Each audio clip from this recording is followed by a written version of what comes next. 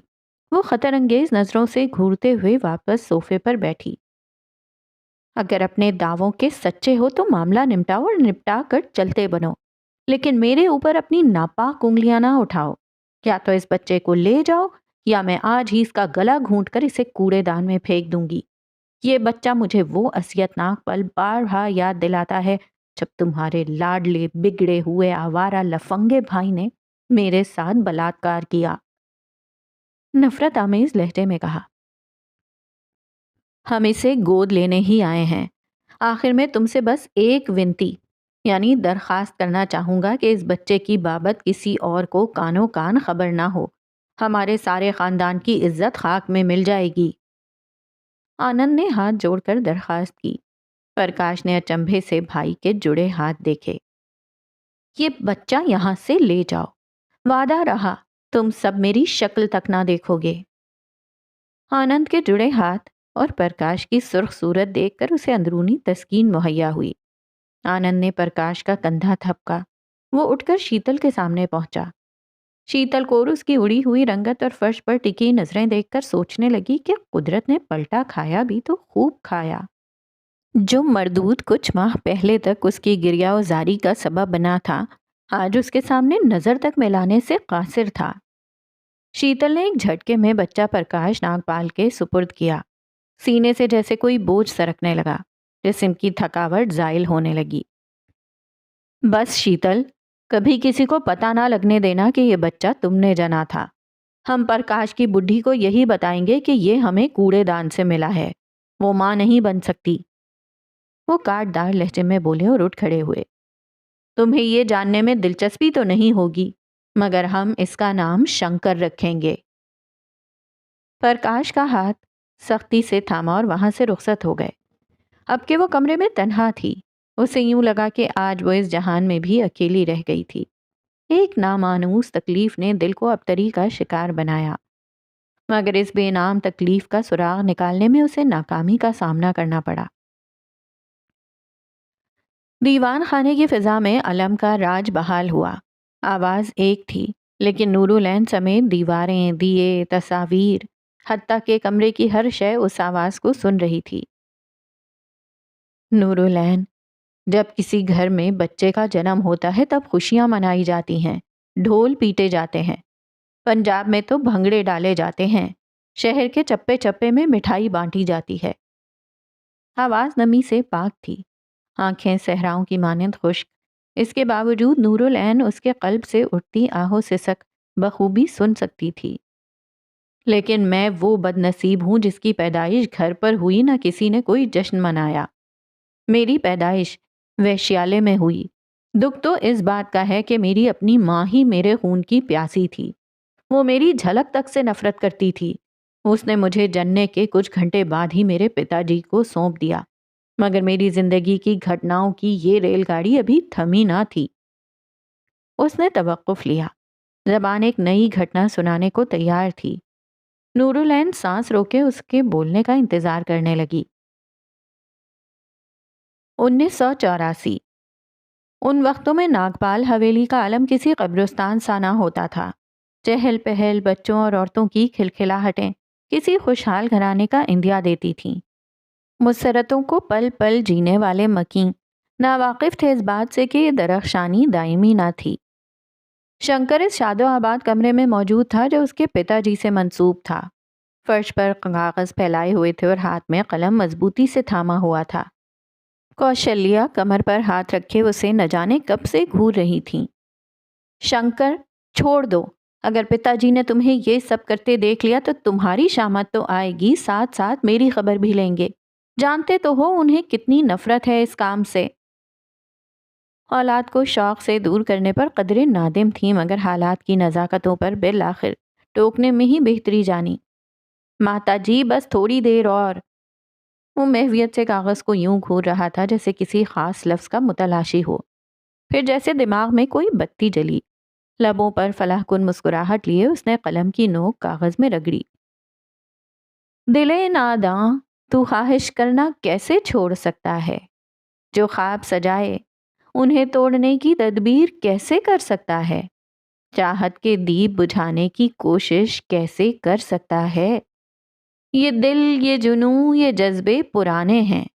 تو زندہ ہے پر مرنا کیسے سوچ سکتا ہے؟ آخری سطر لکھ کر اس نے قلم ہوا میں بلند کیا. لبوں پر کرب آلود مسکراہٹ کا گزر ہوا. دل میں میٹھی سی تکلیف ہوئی. یہ کیا چل رہا ہے؟ باروب صدا نے اس کے نازک دل پر خوف کے درے برسائے. اس نے فی الفور کاغذ سمیٹے اور کھڑا ہو گیا. کاغذات کا پلندہ اپنی پشت پر باندھ کر دم ساد کر اپنے باپ کو تکنے لگا. پتی دیو کی آمد پر کوشلیہ نے تعظیماً ساڑی کا پلو سر پر رکھا اور نظریں جھکا لیں. کچھ نہیں. شنکر نے نظریں جھکا لیں. کیا چھپا رہے ہو؟ وہ اس کے عین سامنے کھڑے ہوئے.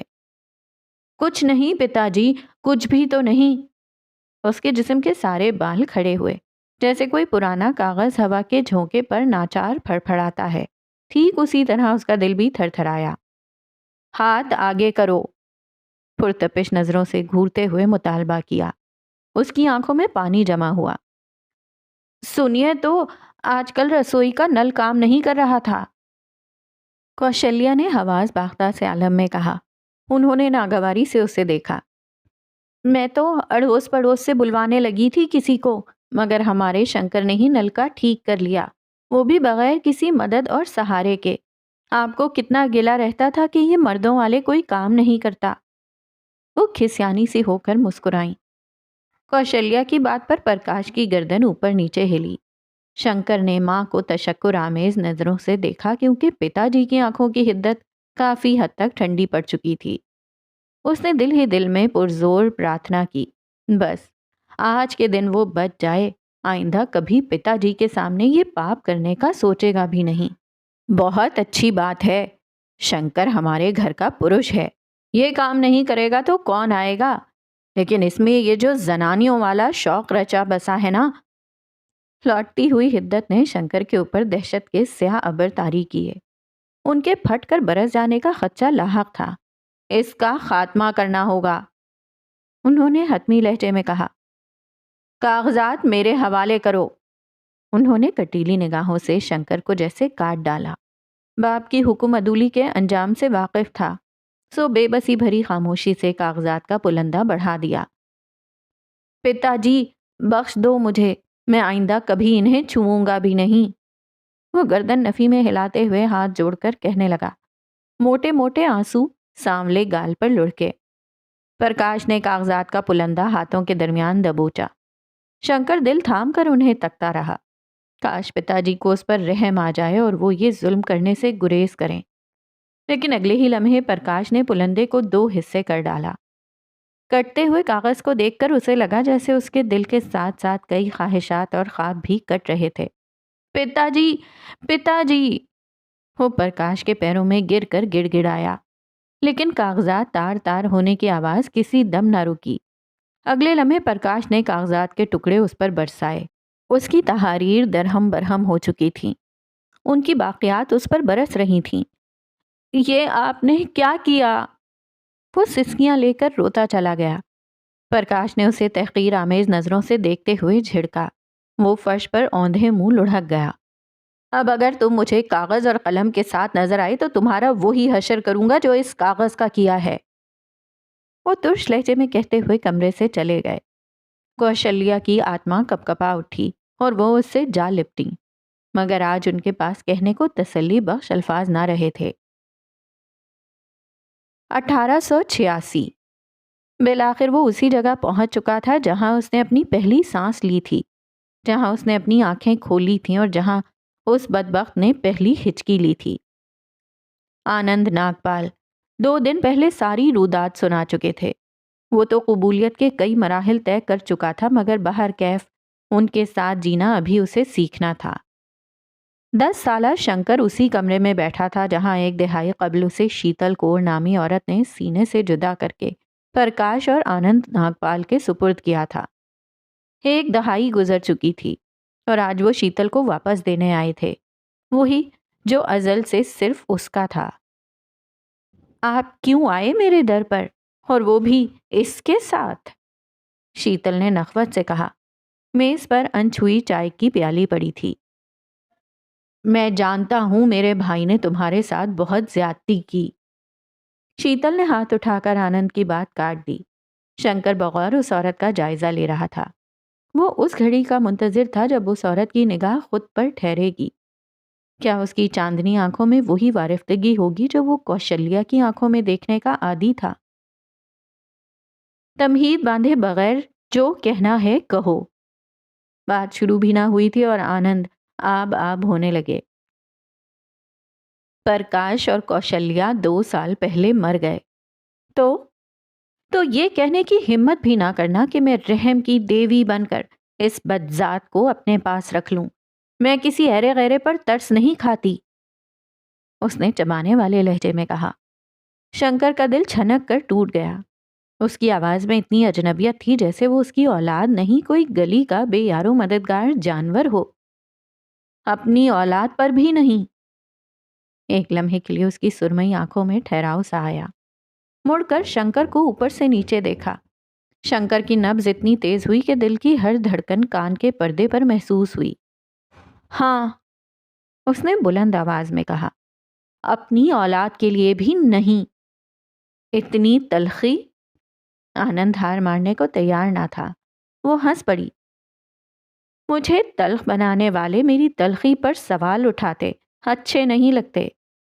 نہ بھولو یہ کھوٹا تمہارے ہی شریف خاندان کا ہے۔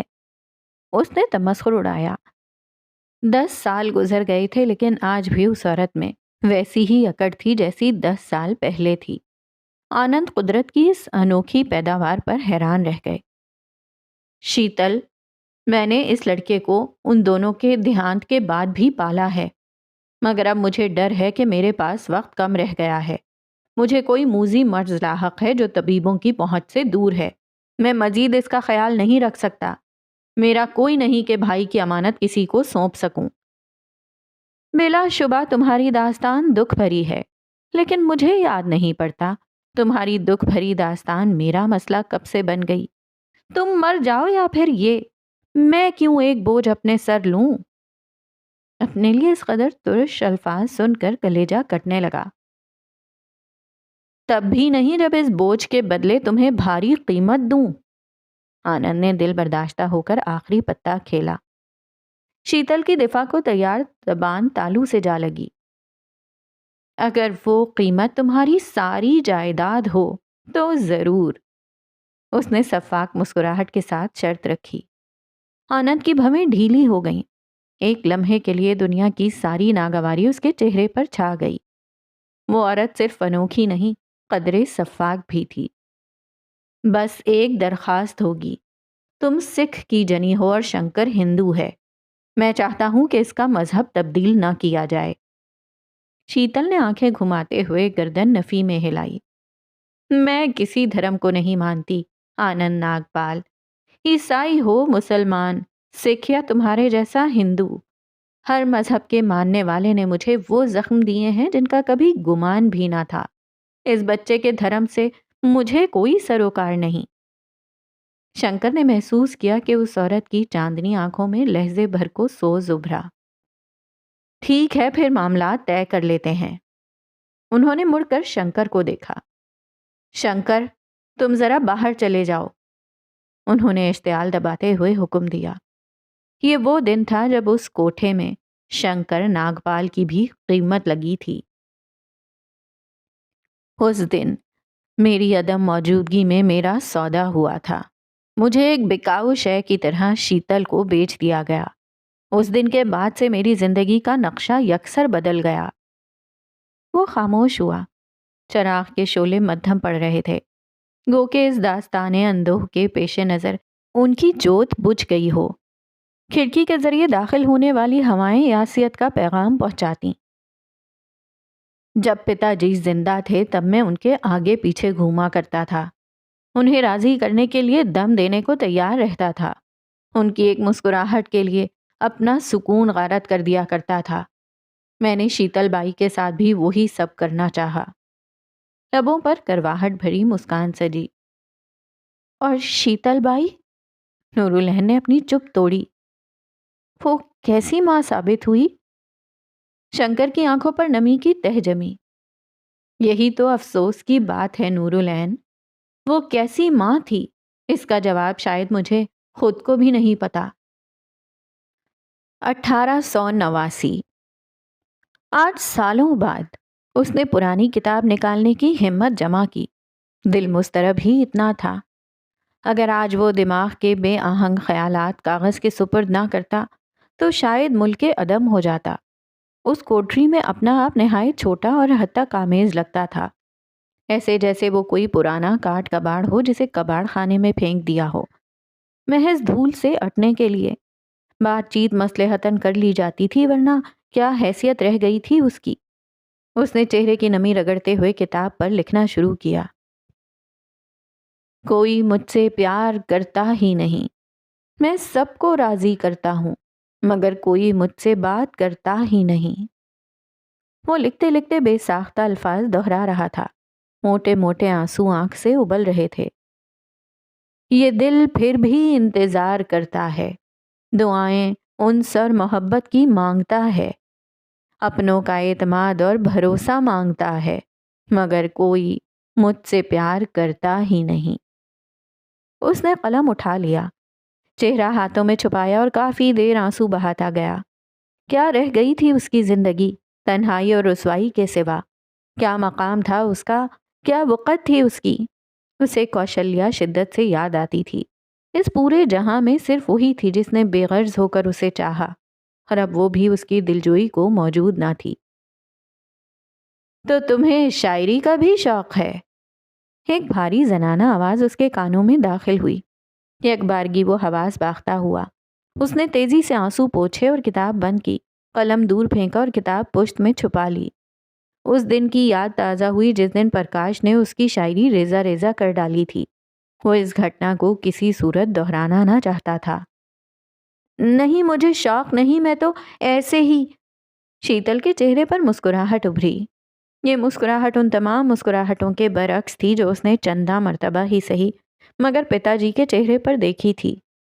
شنکر دل تھام کر اسے دیکھ رہا تھا۔ کیا آج کچھ نیا ہونے والا تھا؟ چھپا کیوں رہے ہو؟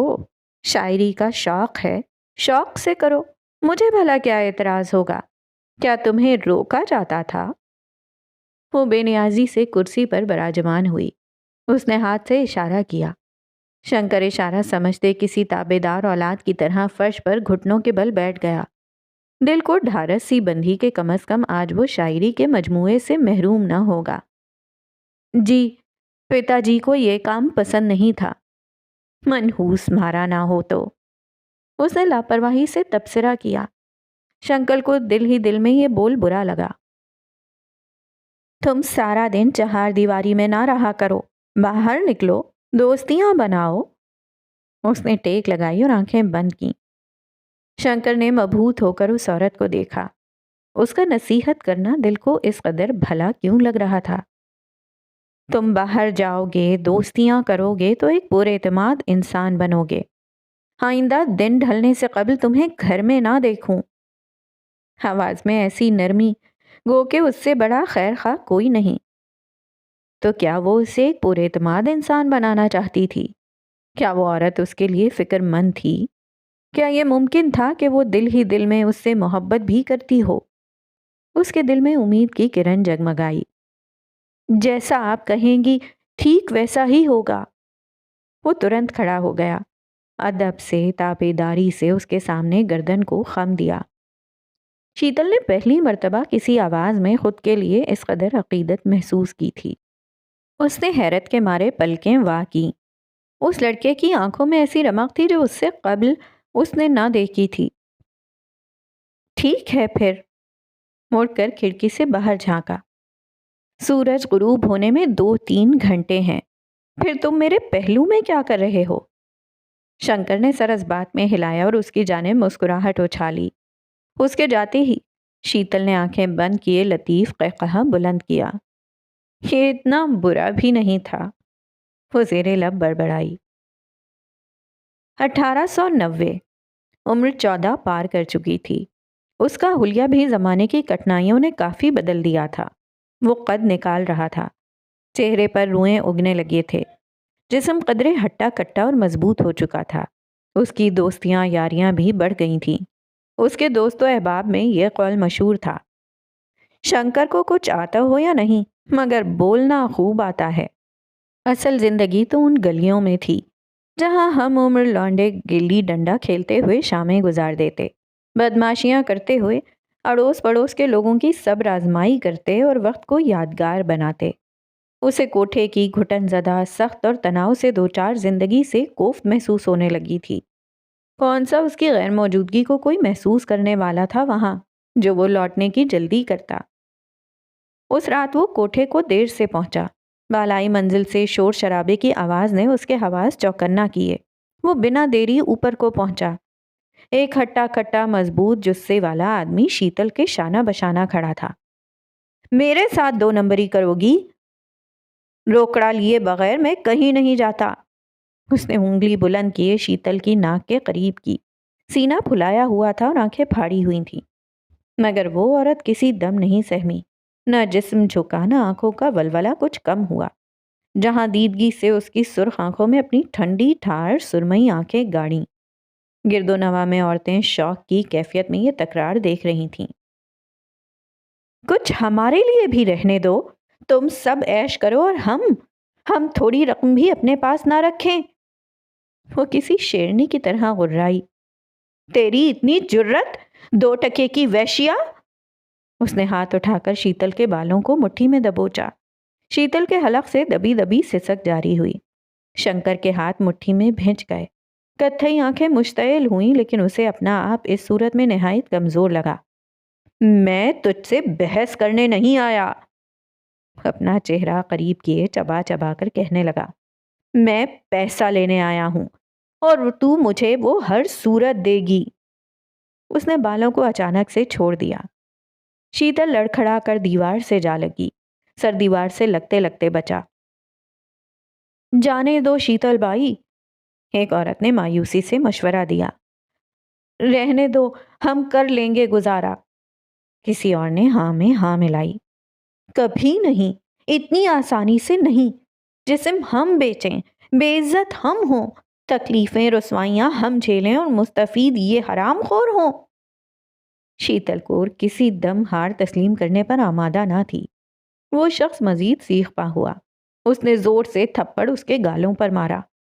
آنکھوں میں دہشت کی آگ سب پر عیاں کر رہی تھی کہ وہ آدمی مد مقابل کا سر قلم کرنے میں ایک لمحہ ضائع نہ کرے گا۔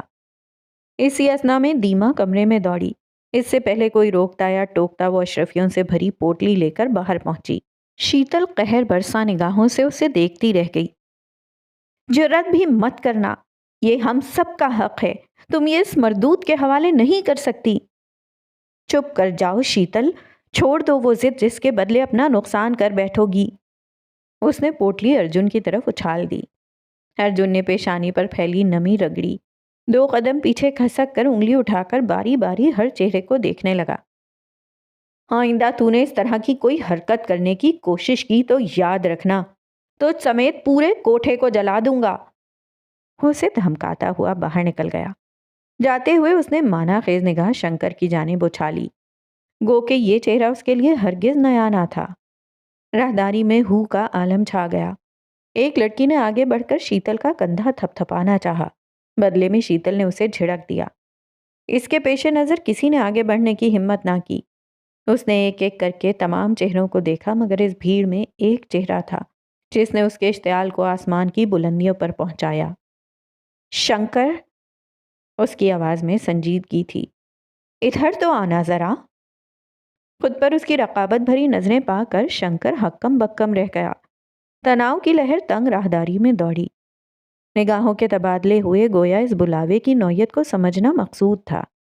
شنکر اطراف میں ہر صورت دیکھتے ہوئے آگے بڑھ رہا تھا۔ زندگی کی ریشہ دوانیاں کم تھیں جو ایک اور مصیبت اس کے اوپر نازل ہونے والی تھی۔ راہداری میں مکمل خاموشی چھا گئی۔ وہ دونوں روبرو کھڑے تھے۔ شنکر گردن اٹھائے کھڑا تھا اور شیتل گردن جھکائے اس کی آنکھوں میں آنکھیں ڈال رہی تھی۔ کوئی صدیوں پرانا گلہ چاندنی آنکھوں میں بھڑکا۔ لوگ جو بظاہر قدامت اور پوسیدگی کی دیواروں تلے دب چکے تھے، نہ جانے کہاں سے آ دھمکے۔ سب کی سانسیں حلق میں رہ گئیں، ہر زبان تالو سے لگ گئی اور تمام آنکھیں پلک جھپکانا بھول گئیں۔ شیتل کور نے شنکر کی ٹھوڑی تھامی، ہاتھ اٹھا کر زناٹے دار تھپڑ اس کے گال پر دے مارا۔ مجھے آج پتا چلا ہمارے درمیان ایک اضافی زنانی پل رہی تھی، وہ استہزائیہ انداز میں بول کر سب کو دیکھنے لگی۔ تھپڑ کی تکلیف الگ، لیکن اس وار کی غیر متوقع فطرت نے اسے سکتے میں چھوڑ دیا تھا۔ وہ بے یقینی سے شیتل کو دیکھتا گیا۔ تعجب آمیز کتھئی آنکھوں میں شکایت تھی۔ میں ہی کیوں؟ شدید ذلت کا احساس ہوا، لیکن زبان نے اف تک کرنے سے انکار کیا۔ ادھر ٹھہرو، وہ بول کر کمرے میں گئی۔ باہر آئی تو ہاتھوں میں چوڑیاں تھیں۔ اس نے شنکر کا بازو بلند کیا اور چوڑی بازو کے ساتھ رگڑتے ہوئے پہنائی۔ اس کا کوئی قصور نہیں شیتل بائی، کیوں کسی اور کا غصہ اس معصوم لڑکے پر نکال رہی ہو؟ دیما نے اسے احساس دلانا چاہا۔ شیتل کے کان میں جوں تک نہ رینگی۔ وہ غیظ و غضب سے اسے ایک ایک کر کے چوڑیاں پہناتی گئی۔ ایک آدھ چوڑی ٹوٹ کر شنکر کے بازو تک میں پیوست ہوئی۔ خون بہتا اور وہ سسکیاں جاری کرتا، لیکن اسے رحم نہ آتا، نہ وہ اس کی سسکاریوں پر کان دھرتی۔ وہ دل ہی دل میں سوچنے لگا کہ اس سے بہتر تھا وہ عورت خنجر اس کے سینے میں گھونپ کر اسے ہمیشہ کی نیند سلا دیتی۔ اس ہجوم میں اس کی درگت بنانے کی کیا تک تھی؟ گرم آنسو آنکھوں سے ٹپک رہے تھے۔ وہ چوڑیاں پہنا کے ایک بار پھر سب کو دیکھنے لگی۔ دماغ پر جنون و دیوانگی کی دھند چھائی ہوئی تھی۔ اس ننھی عورت کو تو دیکھو، کیسے رو رہی ہے۔ دیکھ لو سب اس مردود کو۔ تھپڑوں کا سلسلہ پھر شروع کیا۔ آخر کار ایک عورت میدان میں کودی۔ اس نے شنکر کو سینے سے لگایا اور شدت بھرے غصے سے شیتل کو دیکھا۔ بس کر دیں، کیا کر رہی ہیں آپ؟ وہ دہاڑی۔ ماں ہیں آپ اس کی، بیٹا ہے وہ آپ کا۔ شنکر عورت سے لپٹ کر بلبلانے لگا۔ ہاں، ماں ہوں اس کی، پھر بھی زنانیوں کی طرح ماں کو پٹتے ہوئے دیکھ رہا تھا۔ کمبخت، کیا فائدہ ہوا ایک بیٹے کو جنم دینے کا جب وہ میری حفاظت تک نہیں کر سکتا؟ مجھے نفرت ہے اس مردود سے، دل تو چاہتا ہے اسے پھانسی کے پھندے پر لٹکا دوں۔ وہ غصے سے بڑبڑائی اور کمرے میں بند ہو گئی۔ اس دن کے بعد وہ گہری اور تاریک کھائی میں گرتا چلا گیا۔ وہ اپنے کمرے میں 3 روز تک بند رہا، نہ کچھ کھانے پر راضی ہوتا اور پانی تو اس کے لیے زہر بن گیا تھا۔ ذلت الگ تھی اور اپنے بیکار ہونے کا احساس بتدریج بڑھتا جا رہا تھا۔ کافی لڑکیوں نے اسے سمجھا بجھا کر تاریک گھاٹی سے نکالنا چاہا تو کچھ نے نوالے بنا بنا کر اسے پروسے، لیکن وہ تاریکیوں سے نکلا نہ، اس نے ایک لقمہ تک حلق سے نگلا۔ چوتھے دن اسے شدید بخار چڑھ گیا اور وہ بستر کا ہو کر رہ گیا۔ بہت سی لڑکیوں نے یہ عام کر دیا کہ اب شنکر عالم نزا میں ہے اور بس چند دنوں کا مہمان ہے۔ خبر کی بھنک شیتل تک بھی پہنچ چکی تھی۔ لڑکیوں نے سوچا تھا کہ خبر سنتے ہی شیتل کی محبت ابل ابل کر باہر آئے گی اور الٹے قدموں شنکر کے سر پر کھڑی ہو جائے گی، مگر شیتل کور کو سب نے ایک پتھریلے قدیم اور برفیلے چٹان کی طرح پایا۔ وہ اپنے موقف پر ڈٹی رہی اور شنکر سے لا تعلقی ہنوز برقرار رکھی۔ کوئی اتنا سنگ دل کیسے ہو سکتا ہے؟ اس روز دیما بائی نے اسے ہوش دلانے کی آخری کوشش کی۔ وہ تخت پر بیٹھی حقے کے کش بھر رہی تھی۔ وہ مر رہا ہے اور تم یہاں عیش کر رہی ہو۔ شیتل استحضاء سے مسکرائی۔ تمہیں یہ عیش لگتا ہے؟ بے حسی ضرور لگتی ہے۔ وہ مر جائے گا تو تمہیں کچھ نہیں ہوگا۔ جب وہ مر جائے گا تب کی تب دیکھی جائے گی۔ اس نے بیزاری سے بات گھمائی۔ دیما اٹھی اور اس کے قدموں کے پاس پہنچی۔ شیتل، کیوں کر رہی ہو اس پر یہ ظلم؟ شیتل نے حقہ لبوں سے نکالا اور فرصت سے دیما کو دیکھا۔ سرد آنکھوں میں اذیت ہی اذیت تھی۔ جب اسے دیکھتی ہوں مجھے وہ ظلم یاد آتا ہے جو پرکاش نے میرے اوپر کیا۔ وہ بڑی کٹھن رات تھی، میں چیختی رہی چلاتی رہی مگر وہ کمبخت نہ روکا، اسے میرے اوپر رحم نہ آیا۔ خاموشی دونوں کے مابین چھا گئی۔ تو اس میں اس بیچارے کا کیا قصور؟ وہ مر چکا ہے، پھر کیوں تم اس کے انتقام میں اپنے بیٹے کو بھی مارنا چاہتی ہو؟ شیتل، سوچو، وہ مرد ہے، تمہارا واحد بیٹا اور کل اثاثہ۔ اس کوٹھے میں رہنے والیوں کا کوئی نہیں ہوتا، مگر تمہارا کم سے کم کوئی تو ہے۔ وہ تمہارا کتنا بڑا سہارا بن سکتا ہے۔ شیتل لمحے بھر کو ٹھہری، آنکھیں پرسوچ ہوئیں اور شاید دل کا ایک گوشہ نرم بھی پڑ گیا۔ اس نے حقے کا پائپ تخت پر چھوڑ دیا اور ساڑی کا پلو درست کیے اٹھ کھڑی ہوئی۔ چلو۔ شنکر کا کمرہ سب سے اوپر والی منزل پر واقع تھا۔ اس نے کمرے میں داخل ہوتے ہی بیزاری سے دروازہ بجایا۔ شنکر متوجہ ہوا۔ اس عورت کی حکم برداری کے عادی دل نے اٹھ کر اس کے لیے کرسی کھینچنے کی ٹھانی، لیکن جسم کی اینٹ سے اینٹ بج چکی تھی، سو وہ حرکت نہ کر سکا۔ وہ خاموشی سے اس کے بیٹھنے کی کوششیں دیکھتی گئی۔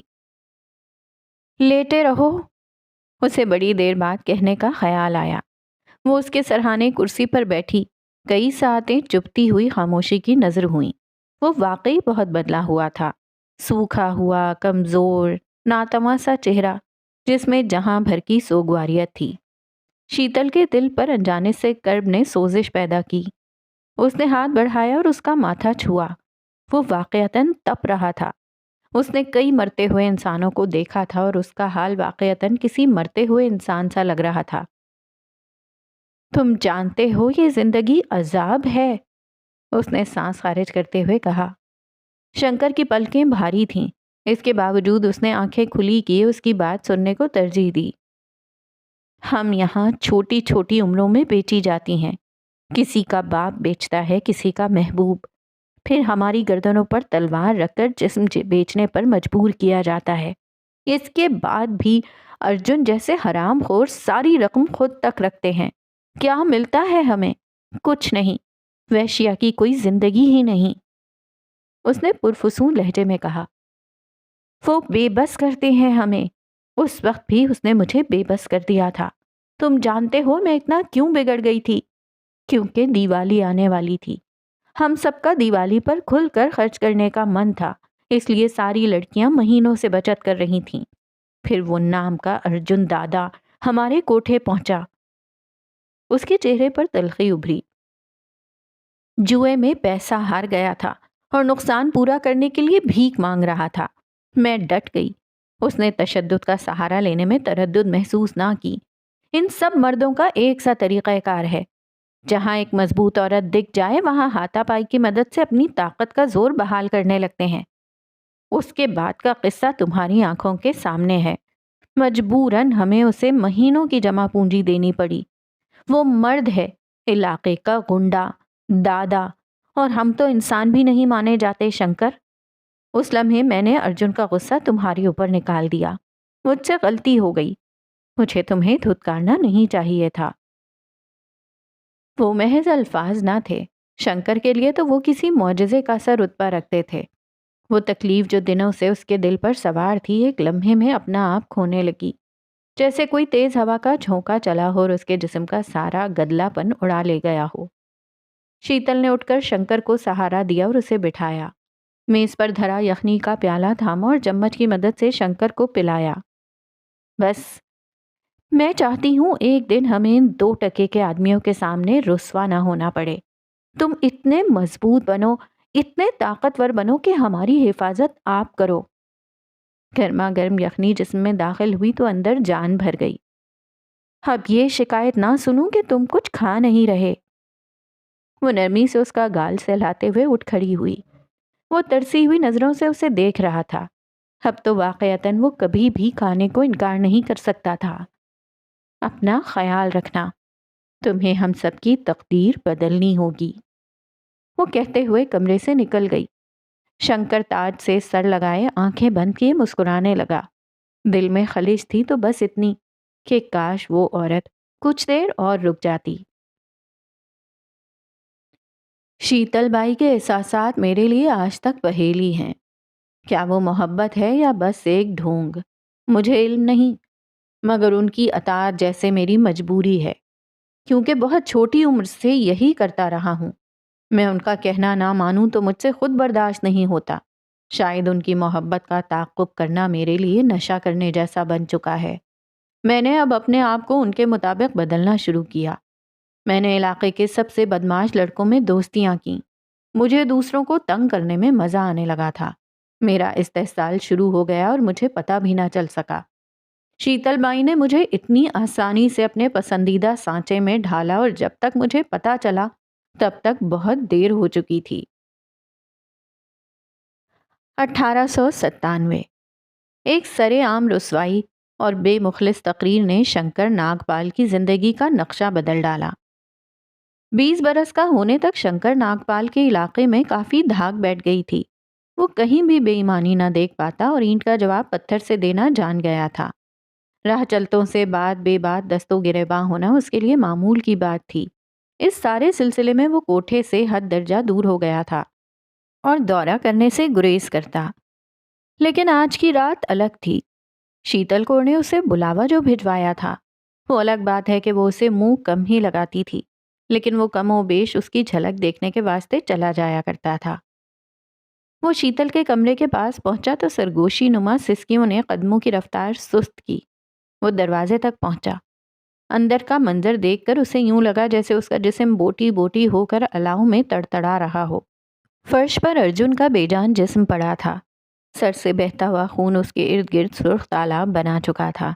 پلکیں وہاں تھی اور ان کی گہرائی میں وہ تکلیف رقم تھی جو مرتے وقت اس نے اپنے بدن میں محسوس کی ہوگی۔ شنکر کے ہاتھ مٹھی میں بند ہوئے۔ یہ وہ شخص تھا جس سے ماضی کا ایک گہرا صدمہ منسوب تھا۔ آج وہ بے جان، بے سدھ، لاچار پڑا تھا۔ دل کا کوئی حصہ جو سالوں سے سسک رہا تھا بالآخر شانت ہوا، مگر اگلے لمحے اس کے سر کے پاس پڑی گلدان کی کرچیاں دیکھ کر اوسان خطا ہوئے۔ شیتل کور گلدان کے ایک پرزے کو ہتیلی میں سجائے خلا میں کسی غیر مرئی نقطے کو تک رہی تھی۔ یہ آپ نے؟ وہ حیرت سے بولتا ہوا اندر داخل ہوا اور پیچھے سے کمرے کا دروازہ بند کیا۔ اب کے بصیرت کو مدھم پڑتی شمع کی لو کا سہارا تھا۔ شیتل کور نے گردن اٹھائی۔ آنکھوں میں بے خودی بھری کیفیت تھی۔ آنسو مسلسل آنکھ کے کنارے سے رواں تھے۔ تو اور کیا کرتی؟ مزید ناانصافی برداشت کرتی؟ مار دیا اسے۔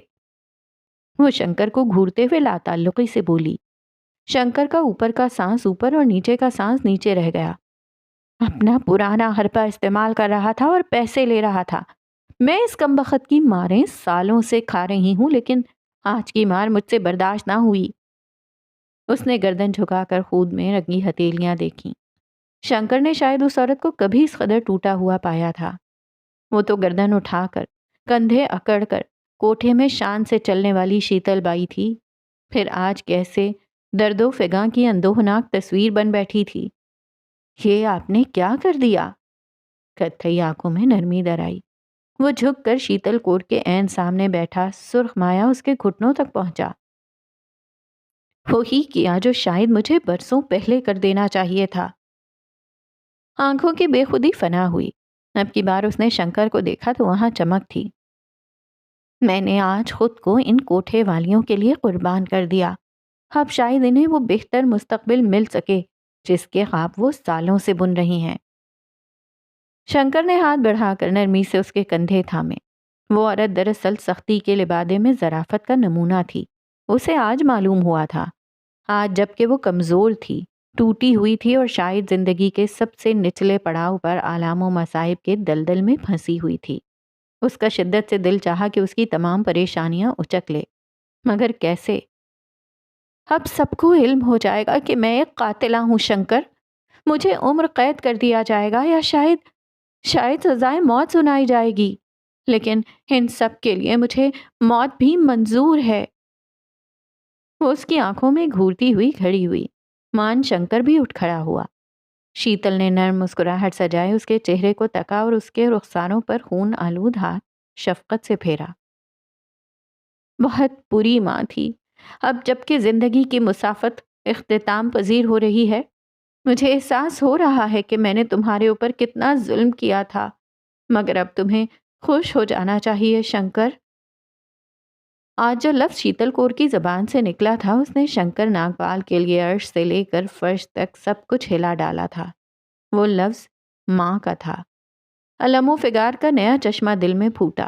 اس نے شیتل کے دونوں ہاتھ اپنے ہاتھوں میں لیے۔ بس نہیں چلتا تھا اسے گلے سے لگا کر اس کا سارا درد اپنے دل میں سما لے۔ آخر کار تمہاری ظالم ماں برباد ہونے والی ہے۔ آنسوؤں کا سلسلہ پھر شروع ہوا اور اب کی بار اس نے انہیں روکنے کی زحمت نہ کی۔ آپ، کتھئی آنکھوں میں ایک تدبیر جھلکی، لیکن اس تدبیر کو عملی جامہ پہنانے کا خیال اسے خفیف خوف سے دوچار کر رہا تھا۔ آپ کو یہاں سے ابھی اسی وقت جانا ہوگا، اس نے پرعزم انداز میں کہا۔ کیا کہہ رہے ہو شنکر؟ میں آخر کہاں جاؤں گی؟ وہ الجھن زدہ لہجے میں بولی۔ آپ جا کر لباس تبدیل کریں، نہائیں دھوئیں اور اپنے خون آلود لباس کو نظر آتش کریں، ابھی اسی وقت۔ پھر پولیس کو بلاوا بھیجیں اور انہیں بتائیں کہ آپ کے بیٹے سے ایک قتل ہو گیا ہے۔ وہ سرد مہری سے کہتا چلا گیا۔ شیتل کی آنکھیں پھیلتی گئیں، گردن نفی میں ہلی۔ نہیں شنکر، نہیں، میں تمہیں یہ قدم اٹھانے کی اجازت نہیں دوں گی۔ میں خود غرض ماں صحیح، مگر اتنی خود غرض بھی نہیں کہ اپنے گناہ کا بوجھ تمہارے اوپر ڈال دوں۔ بس آپ خاموش ہو جائیں، آپ کو میری قسم ہے۔ اس نے شیتل کے سر پر ہاتھ رکھا۔ یہ یہاں آیا، آپ سے جھگڑ رہا تھا اور میں نے آپے سے باہر ہو کر اسے مار دیا، بات ختم۔ شیتل کے چہرے کا تناؤ چھٹا۔ شنکر، میں اپنے کیے کی سزا تمہیں نہیں دے سکتی، یہ بہت غلط ہے، بہت غلط۔ آنسو بے قابو ہو چکے تھے۔ اور میں آپ کو برباد ہوتے ہوئے نہیں دیکھ سکتا، آپ کو جانا ہوگا۔ اپنا نہیں تو ان سب کا سوچیں جن کے لیے آپ نے یہ قدم اٹھایا ہے، انہیں ضرورت ہے آپ کی۔ وہ بہت دیر اسے گھورتی گئی، پھر پھوٹ پھوٹ کر روتے ہوئے اس سے لپٹ گئی۔ ماں کی آغوش میں ایک سکون رقم تھا، ایسا سکون جو شاید اس نے کوشلیہ کی باہوں میں آخری مرتبہ محسوس کیا تھا۔ اس راحت کے پیش نظر وہ اس افتاد کو چند لمحے بھلا بیٹھا جو اس کے سر پر کھڑی اس سے گتھم گتھا ہونے کو تیار تھی۔ وہ پتھریلے برف جتنے سرد فرش پر بے حس و حرکت پڑا تھا۔ ہلکان جسم ہر جوڑ سے ٹوٹتا محسوس ہوتا اور جگہ جگہ زخموں کا جال پھیلا تھا۔ چہرہ پیاس اور تھکن سے سوکھ کر دھرتی کی بنجر مٹی سا لگ رہا تھا۔ اچانک جیل کا بھاری دروازہ چرچراتے ہوئے کھلا۔ دھات کی کرخت آواز سناٹے میں گونجی۔ سائے میں لپٹا پولیس وردی پوش افسر دھیرے دھیرے اس کے قریب بڑھا۔ بوٹوں کی دھمک فرش پر یوں پڑ رہی تھی جیسے موت کے قدم آہستہ آہستہ پاس آ رہے ہوں۔ اٹھو، ساتھ چلو میرے، افسر نے لپک کر شنکر کا مٹھی اور خون میں لتڑھا ہوا بازو تھاما۔ اسے جھکنے تک کی مہلت دیے بغیر کھینچ کر کھڑا کیا۔ شنکر اپنا نیم مردہ جسم بدقت فرش پر گھسیٹتا رہا۔ چند گھڑی کی تکلیف دہ چہل قدمی کے بعد اسے باہر لایا گیا۔ لکڑی کی میز کی پیچھے برطانوی افسر بیٹھا تھا اور اس کے روبرو ساڑی میں ملبوس عورت تھی جس کی شنکر کی طرف پشت تھی۔ دونوں کے درمیان قہقہے اور سرگوشیاں رواں تھی، جیسے کوئی پرانے دوست عرصے بعد مل رہے ہوں۔ میز پر اشرفیوں سے بھری پوٹلی تھی جو دھوپ میں چمک کر آنکھوں کو چکا چوند کر دیتی۔ شنکر کو گھسیٹ کر شیتل کے برابر میں ایسے بٹھایا گیا جیسے کوئی بوسیدہ شے اپنے مالک کو لوٹائی جا رہی ہو۔ تو پھر افسر صاحب، اب تم بتاؤ، ارجن دادا کیسے مرا تھا؟ اس نے شنکر کو شاطرانہ نظروں سے دیکھا، پھر رخ افسر کی طرف مبذول کیا۔ اس کی موت پھسلنے سے ہوئی تھی۔ شیتل کی مسکراہٹ گہری ہوئی اور شنکر دم بخود رہ گیا۔ اس نے مڑ کر شنکر کی پیشانی پر پھیلی لٹیں کان کے پیچھے اڑسیں۔ یعنی کہ قتل ہوا ہی نہیں تھا؟ وہ شنکر کو دیکھتے ہوئے یوں مسکرائی جیسے احسان جتا رہی ہو۔ بالکل، ارجن کی موت حادثاتی تھی۔ شنکر کا دل ہنوز تھر تھراتا گیا۔ شیتل کی آنکھوں میں وہ لا تعلقی اور بے نیازی لوٹ آئی تھی جو وہ دیکھنے کا عادی تھا۔ بہت خوب، مجھے اور شنکر کو اجازت دو، پھر ملاقات ہوگی۔ وہ ساڑی کا پلو سنبھال کر اٹھ کھڑی ہوئی۔ شنکر خالی اس ذہن عالم میں اس کا پیچھا کرنے لگا۔ کرخت دھوپ نے جسم جھلسا کر اس کا استقبال کیا تھا۔ وہ نظر اٹھا کر آسمان کو دیکھ رہا تھا۔ اسے تو لگا تھا کہ شاید اب یہ منظر اسے کبھی نصیب نہ ہوگا، لیکن وہ عورت جس نے ماہ قبل اسے اپنی ماں کہا تھا، بالآخر اسے بچا کر لے گئی تھی۔ وہ مشکور کن نظروں سے اس کا پیچھا کرتے ہوئے بگھی میں سوار ہوا۔ یہ سب کیا تھا؟ شیتل پر اعتماد سا مسکرائی۔ یہ ہندوستان ہے شنکر، یہاں وفاداری سونے کے سکوں سے خریدی جاتی ہے۔ اس نے بیزار کن لہجے میں کہا، جیسے یہ کارنامہ کسی احسان سے زیادہ مجبوری ہو۔ تمہاری آزادی کی بھاری قیمت ادا کی ہے میں نے۔ انکشاف پر شنکر کے دل میں بہار اتری۔ وہ رشک اور عقیدت سے شیتل کو دیکھنے لگا۔ کیا اتنے دنوں سے شیتل اسے نکالنے کی تدبیر لڑا رہی تھی؟ کیا شیتل کور کو اس کی کمی کھٹکتی رہی ہے؟ دل نے خوش فہمی کی نرم چادر اوڑھ لی۔ وہ عورت جو اب تک پتھر سی لگتی تھی، کیا بالآخر اس کے لیے نرم پڑنے لگی تھی؟ یہ سوچ اتنی مسرت کن تھی کہ سلگتے ہوئے بدن کی دہائی بھلا بیٹھا۔ شیتل کی مسکراہٹ کے آگے تمام درد لا یعنی ہو جایا کرتے تھے۔ تمام لڑکیوں نے حصہ ڈالا، تب جا کر پائی پائی جوڑا۔ کسی نے بالی بیچی، کسی نے کنگن، مگر سب نے کہہ دیا تھا کہ جو بھی ہو جائے، چاہے خود کو بھی بار بار کیوں نہ بیچنا پڑے، تمہیں رہا کروا کر رہیں گے۔ ایک طویل عرصے بعد اسے انسانی رشتوں سے منسلک مسرتیں محسوس ہوئیں، جن سے وہ عرصہ دراز سے محروم تھا۔ آج شنکر ناگپال کو وہ مکمل خوشیاں محسوس ہوئیں جن سے قدرت نے اس کا ناتا دہائی قبل توڑ دیا تھا۔ وہ تسلی بخش نظروں سے بازاروں کے منظر دیکھنے لگا۔ سب کچھ نیا اور تازہ دم لگ رہا تھا، جیسے بہار کی آمد پر نئے پھول کھلے ہوں، جنہیں دیکھنے کی خواہش ہو، چھونے کی تمنا ہو۔ یک بارگی ذہن میں کچھ بری طرح کھٹکا۔ اس نے الجھ کر شیتل کو دیکھا اور لب کچھ کہنے کو کھولے۔ یہ گرو بازار کا راستہ نہیں؟ چند پل خاموشی کا راج قائم ہوا۔ ہم گرو بازار نہیں جا رہے۔ پھر شنتل کے لب دراز ہوئے۔ اس مسکراہٹ کی نوعیت مختلف تھی، مگر شنکر اسے سمجھنے سے قاصر تھا۔ سب ایسے ہی بتا دوں؟ اور یہ وہ وقت تھا جب شنکر ناگپال کی آنکھوں پر چھائی خوشیوں بھری تصویروں پر دراڑیں پڑنے لگیں۔ دل بے طرح گھبرایا، دماغ نے طرح طرح کے وسوسات جاری کیے۔ وہ دبک کر بیٹھا رہا۔ باقی کا سفر خاموشی سے کٹا۔ چند گھڑی کی مسافت کے بعد وہ دونوں حویلی کے سامنے کھڑے تھے، اور یہ حویلی بھلا وہ کیسے بھول سکتا تھا؟ اس حویلی میں اس نے زندگی کے 10 سال گزارے تھے۔ یہاں کوشلیہ کا مخلص پیار دیکھا تو پرکاش کی جھڑپ، ڈانٹیں اور ماریں بھی کھائیں، لیکن اتنے سالوں بعد بالآخر اس کو وہاں کیوں لایا گیا تھا؟ دل میں کچھ بری طرح سے کھٹک رہا تھا، اس لیے وہ چاہ کر بھی یہ سوال پوچھ نہ پایا۔ اب وقت آ گیا ہے کہ اس حویلی کو آباد کیا جائے۔ جس دن تم میرے پاس آئے تھے، ٹھیک اس دن تمہارے تایا نے حویلی سمیت ساری زمینیں اور جائیداد میرے نام کر دی تھیں۔ اس نے سادہ سے انداز میں انکشاف کیا، لیکن شنکر کے لیے یہ انکشاف سادہ تھا نہ یہ معلومات۔ وہ حیرت سے پھٹتی آنکھوں کے سنگ شیتل کو بغور دیکھتا گیا۔ اور اتنے عرصے سے چھپا کر کیوں رکھا؟ وہ دونوں حویلی کے آنگن کے وسط میں بنے پتھریلے راستے پر چل رہے تھے۔ آنند کے سالے ارجن کی وجہ سے۔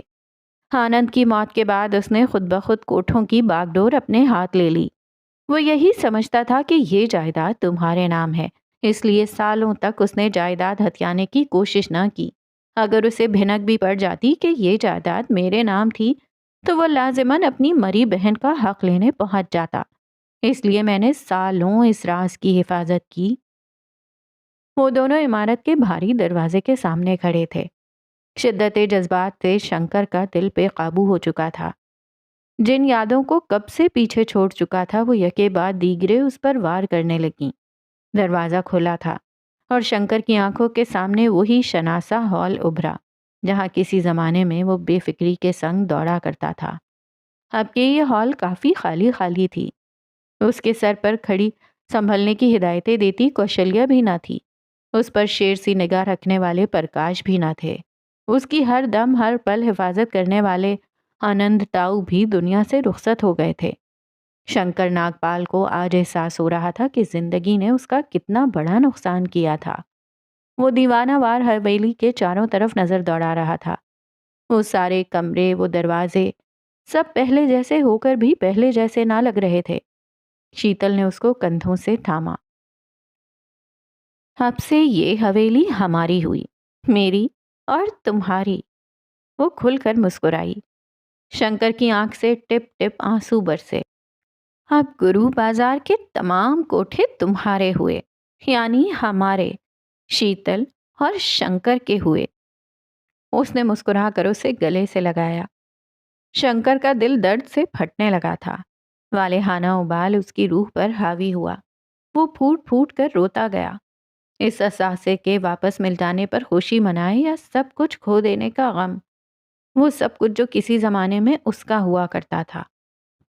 میں نے اس دن کا سالوں انتظار کیا تھا۔ یہاں ختم ہوتی ہے ایپیسوڈ نمبر 12 خائن کی، اور یہ والی ایپیسوڈ بڑی دردناک داستان سناتی ہے ہمیں شنکر کی، اور ہمیں اندازہ ہوتا ہے کہ صرف عورتیں ہی اس دنیا میں مظلوم نہیں ہوتی، مرد بھی مظلوم ہوتے ہیں، ان کی بھی پیچھے کوئی نہ کوئی کہانی ہوتی ہے۔ کس طرح ایک بچہ اپنا بچپن کھو کے مختلف حالات میں گزارا کر کے بڑا ہوتا ہے، اور پھر اس کے جو رویے بڑے ہونے کے بعد جو بظاہر نظر آ رہے ہوتے ہیں، ان کی ایک بیک گراؤنڈ سٹوری ہوتی ہے۔ تو وہ کہتے ہیں نا کہ کسی کتاب کو صرف اس کے کور سے جج نہیں کرنا چاہیے، اس کے اندر کی کہانی بڑی امپورٹنٹ ہوتی ہے۔ تو یہ کہانی بہت دلچسپ ہوتی جا رہی ہے، اور مجھ سے تو صبر ہی نہیں ہوتا، لیکن صبر تو کرنا پڑتا ہے۔ تو کرتے ہیں صبر، اور ملتے ہیں کل نئی ایپیسوڈ کے ساتھ۔ اللہ حافظ۔